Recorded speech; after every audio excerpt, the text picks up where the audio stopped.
Saya ingin berbicara soal kasus Ferdy Sambo dan lain-lain, termasuk terakhir adalah kasus Mario Dandi dan David ya. Kita melihat dua kasus ini adalah dalam perjalanan sosial di Indonesia, dua kasus ini termasuk kasus paling fenomenal. Dalam kasus Ferdy Sambo menunjukkan bahwa sejarah baru telah tercatat di negeri ini bahwa jenderal pun bisa dibawa ke pengadilan. Jenderal pun bisa dijatuhi hukuman. Ini sesuatu yang tidak pernah terjadi sejak Indonesia merdeka. Yang kedua adalah kasus Mario Dandi dan David. Itu juga sebuah fenomena baru. Fenomena baru di dalam kasus ini bukan terletak pada apakah seorang pelaku bisa diadili, bukan. Tetapi dari seorang pelaku anak remaja akhirnya bisa berentetan sampai dengan urusan kenegaraan. Urusan Menteri Keuangan Sri Mulyani, Menko Polhukam, banyak pihak ya, termasuk Dirjen Pajak dan Bea Cukai, semua jadi heboh sampai sekarang. Akhirnya merembet kepada semua pejabat yang bergaya hidup hedon, bergaya hidup mewah, keluarganya, istrinya atau suami atau siapapun anaknya lah. Ini sebuah fenomena baru. Publik kelihatannya puas bagaimana kasus Ferdy Sambo, meskipun dia seorang jenderal, tapi bisa diadili dalam kasus kematian Brigadir Joshua. Termasuk bagaimana seorang berpangkat paling rendah dalam kepolisian seperti Barada Eliezer bisa divonis bebas, meskipun dia adalah pelaku, dalam hal dia adalah penembaknya.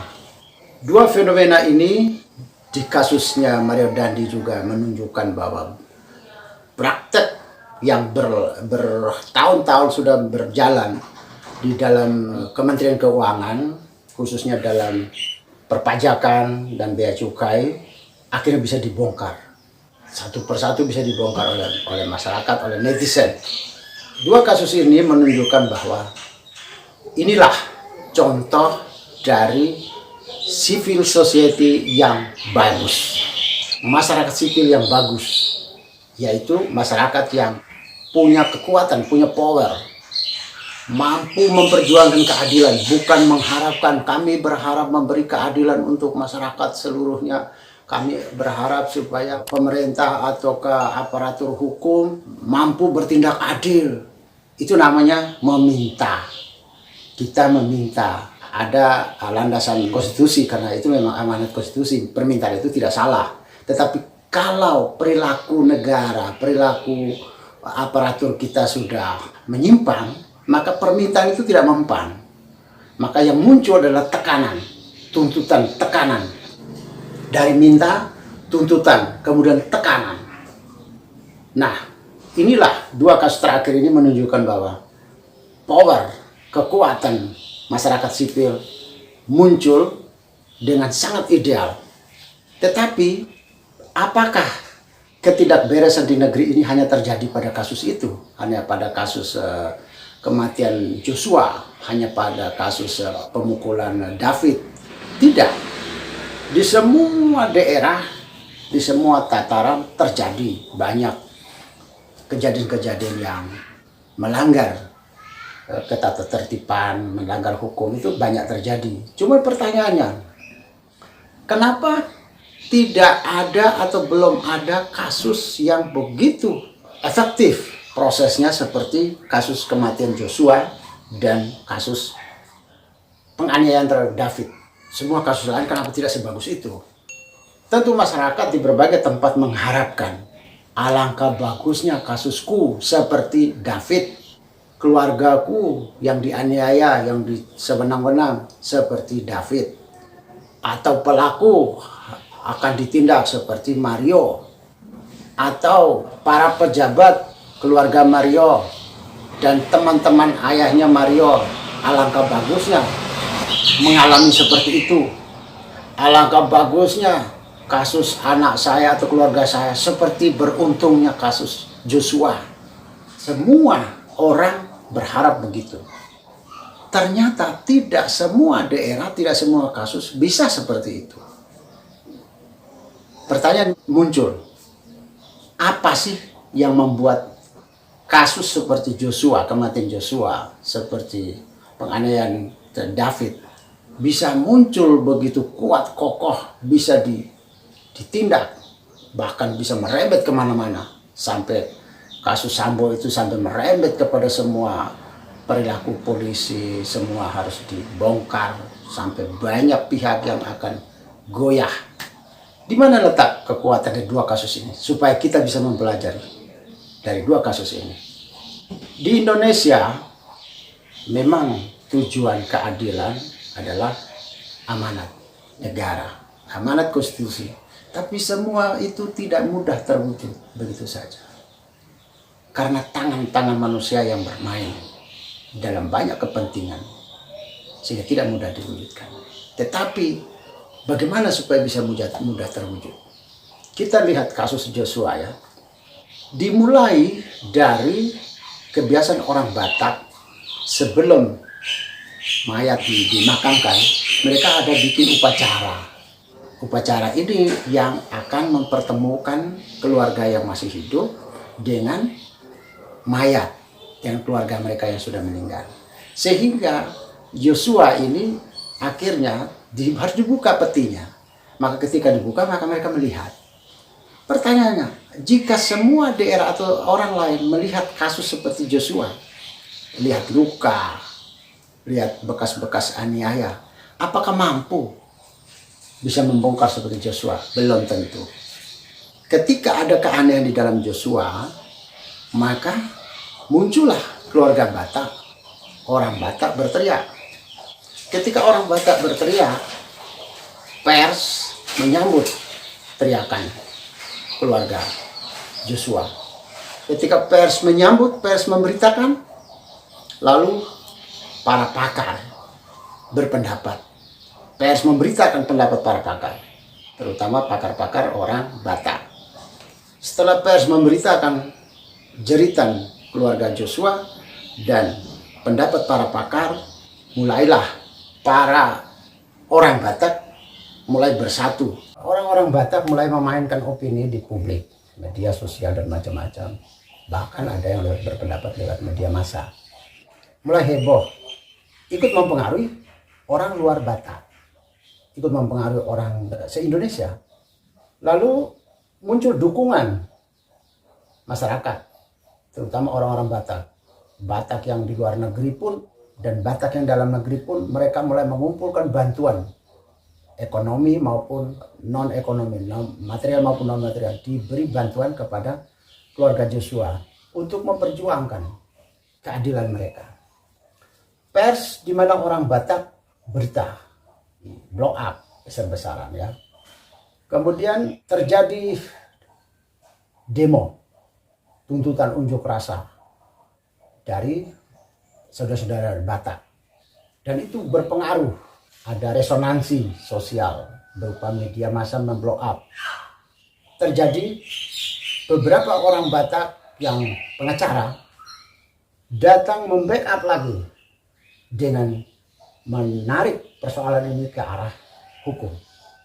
Orkestra ini dimainkan, pemainnya itu adalah keluarga Joshua, publik Batak, media massa termasuk media sosial. Kemudian pengacara Batak, timnya mereka ini ada 4 kelompok tim ini. Kemudian ini kayak orkestra, kayak sebuah tim bermain. Kemudian seluruh Indonesia menonton 4 pemain ini. Dan akhirnya penontonnya ikut larut di dalam persoalan ini.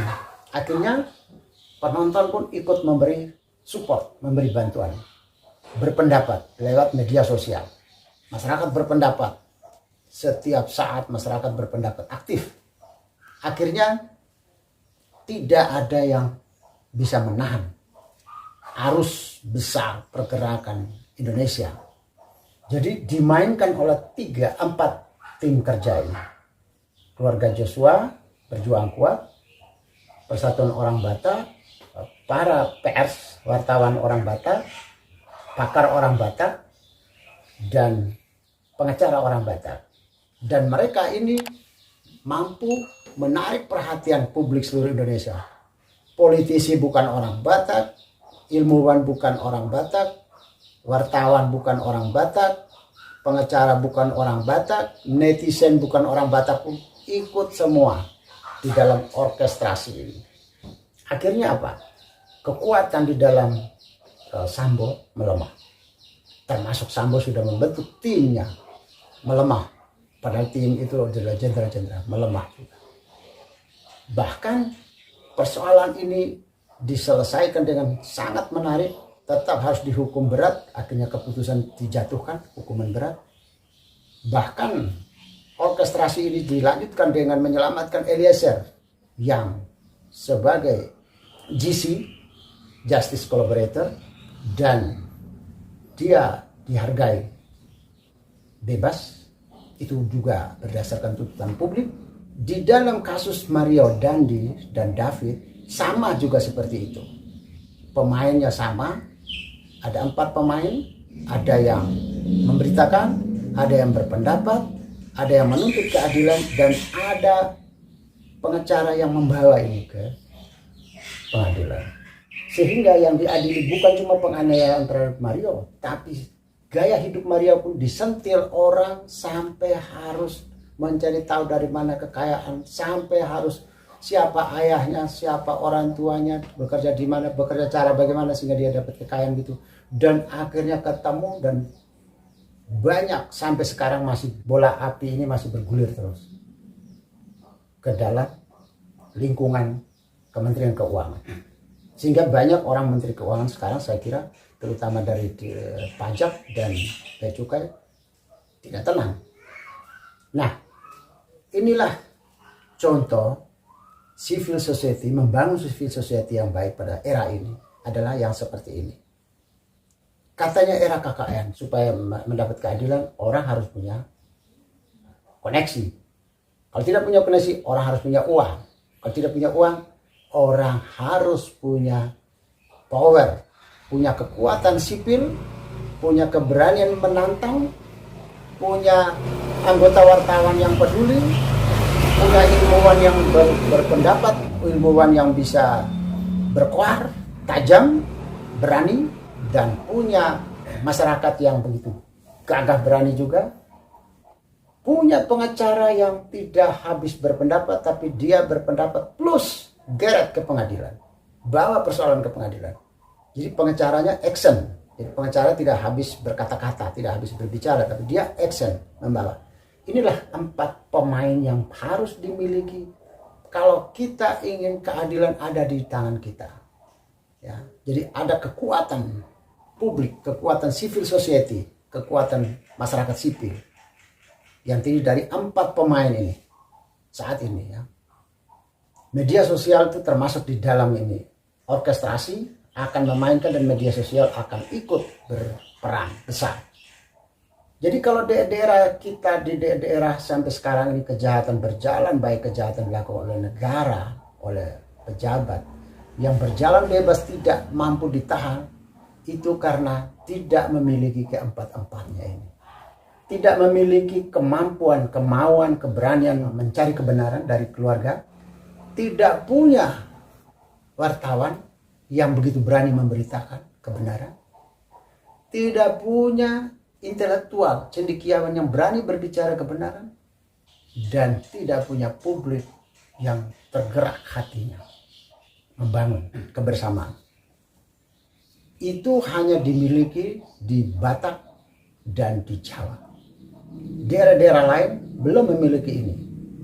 Kalau daerah-daerah, semua daerah di Indonesia ingin meraih keadilan, jika daerahmu sudah dipegang, jika keadilan sudah di dalam tangan para penguasa, maka Anda harus pastikan punya kekuatan civil society yang kuat. Harus punya 4 elemen ini.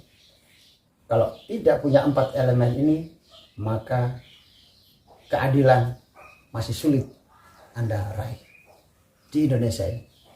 Selamat mencari keadilan. Keadilan jangan dihimbau, bahwa tolong kami diberi keadilan, tolong adil terhadap kami. Jangan hanya habis diminta tolong, atau beri kami keadilan, jangan habis dituntutan, tapi harus melakukan tekanan.